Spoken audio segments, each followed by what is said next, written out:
सचमुच श्री कृष्ण से सीख लेना बहुत ही मुश्किल है।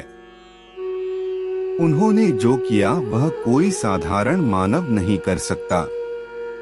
यहाँ मैं जो बातें बताऊंगा वह उनके लिए जो साधारण मानव है। असाधारण के लिए तो मैं भी कुछ नहीं बता सकता। श्री कृष्ण कहते हैं कि साधारण मानव बनना बहुत ही असाधारण कृत्य है। तो आओ मैं उन लोगों को बताता हूँ मैनेजमेंट के 10 गुण जो असाधारण कॉलेज में पढ़कर खुद को असाधारण ही समझते हैं। 1. मैनेजर या बॉस। कई मैनेजर ऐसे हैं जो खुद को बॉस समझते हैं। कई लोग ऐसा सोचते हैं कि कोई हमें हमारा बॉस बनकर तो कोई काम नहीं करवा सकता। सचमुच लोगों को और उनकी सोच को मैनेज करना बहुत मुश्किल है। बहुत से ऐसे दफ्तर हैं जहां बॉस भी नहीं रहते, वहां तो तानाशाह रहते हैं जो कंपनी की लुटियां डुबो देते हैं। भगवान श्री कृष्ण की बात हर कोई मानता था क्योंकि वे किसी के बॉस नहीं थे और ना ही वे तानाशाह थे। वे जब द्वारिका में राजा थे तो उन्होंने कभी राजा जैसा व्यवहार नहीं किया। वे तो लोगों के मित्र, सलाहकार और सहयोगी थे। उन्होंने कभी भी अपनी शक्ति का दुरुपयोग नहीं किया। टीम वर्क किया तभी तो पांडव जीत गए। भगवान कृष्ण ने बेटा, भाई, पत्नी, पिता के साथ मित्र की जो भूमिका निभाई वह आज भी संपूर्ण चराचर के लिए मार्गदर्शक बनी हुई है। 2.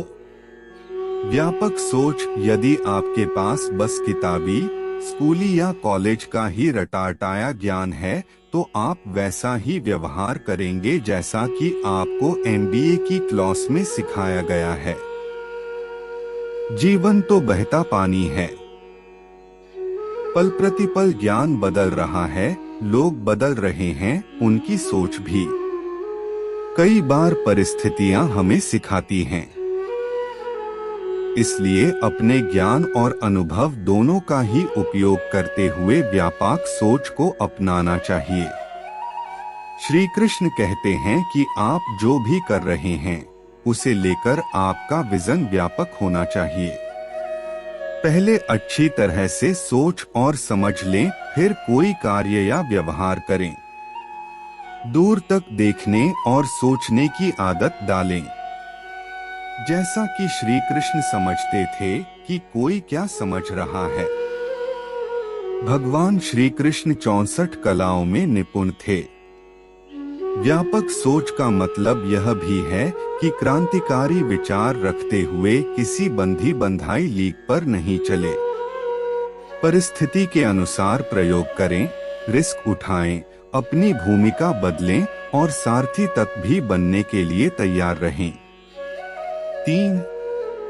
निष्काम कर्म करो। श्री कृष्ण कहते हैं कि कर्म करना हमारे हाथ में है, लेकिन उसका क्या परिणाम होगा यह हमारे हाथ में नहीं है।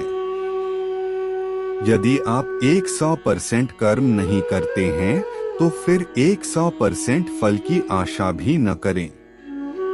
जो व्यक्ति यह सोचकर कर्म करता है कि मुझे अपना पूरा 100% देना है, वही मनचाहा परिणाम भी पा सकता है। ऐसा कोई कर्म नहीं है जिसका फल नहीं मिलता हो। आज नहीं मिलेगा तो जीवन के किसी और मोड़ पर मिलेगा। परिणाम की चिंता से कर्म नहीं करना अकर्मण्यता है, इसलिए निष्काम कर्म करो और फल उस प्रभु की इच्छा पर छोड़ दो। निष्काम कर्म करने की भावना रखने से ही व्यक्ति अतीत और भविष्य की चिंता छोड़कर वर्तमान पर ही फोकस करता है। अपनी ड्यूटी निभाने का सबसे अच्छा तरीका निष्काम कर्म ही है। 5. धर्म के साथ रहो। जीवन में कितनी ही कठिनाइयां आए, लेकिन आप धर्म का साथ न छोड़े, क्योंकि हो सकता है कि अधर्म के साथ रहकर आप तात्कालिक लाभ प्राप्त कर सकते हो, लेकिन जीवन के किसी भी मोड़ पर आपको इसका भुगतान करना ही होगा।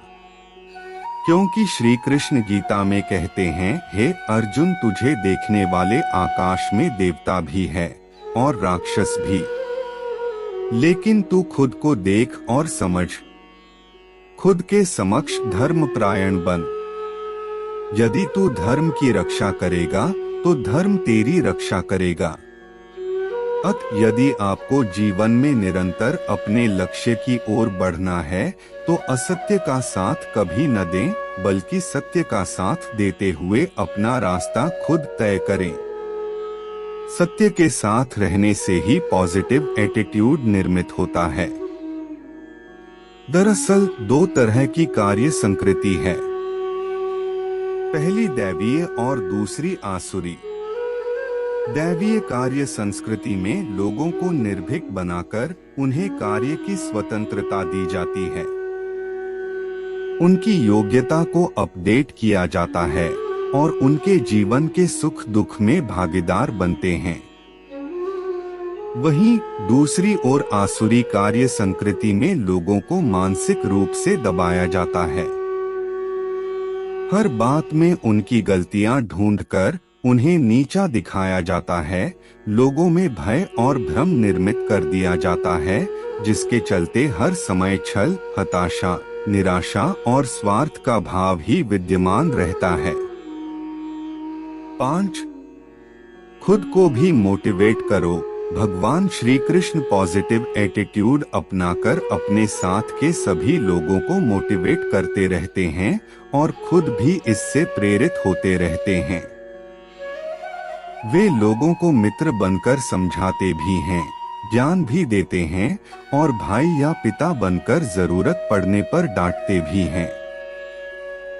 ऐसे कई मौके आए जबकि उन्होंने अर्जुन, द्रौपदी और दुर्योधन को समझाया भी और डांटा भी, लेकिन उन्होंने कभी भी किसी का मोरल नहीं गिरने दिया।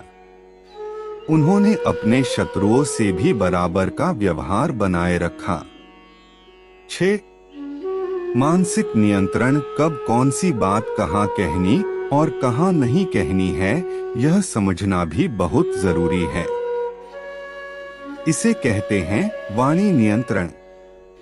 उसी तरह शक, संदेह, अविश्वास, निराशा, क्रोध, लालच, भय और दुविधा पर भी नियंत्रण करना सीखना होगा। कुशल मैनेजमेंट के लिए मेंटल हेल्थ जरूरी है। गीता में श्री कृष्ण ने इस तरह के तमाम दुर्गुणों से हमेशा बचने का उपदेश दिया है। मन, वचन और कर्म से एक बने रहो।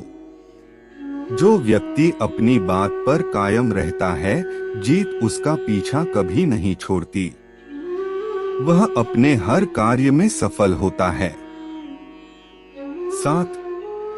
सम्मान और आदर। भगवान श्री कृष्ण हर तरह से शक्तिशाली थे, लेकिन उन्होंने कभी भी अपनी शक्ति का प्रदर्शन नहीं किया।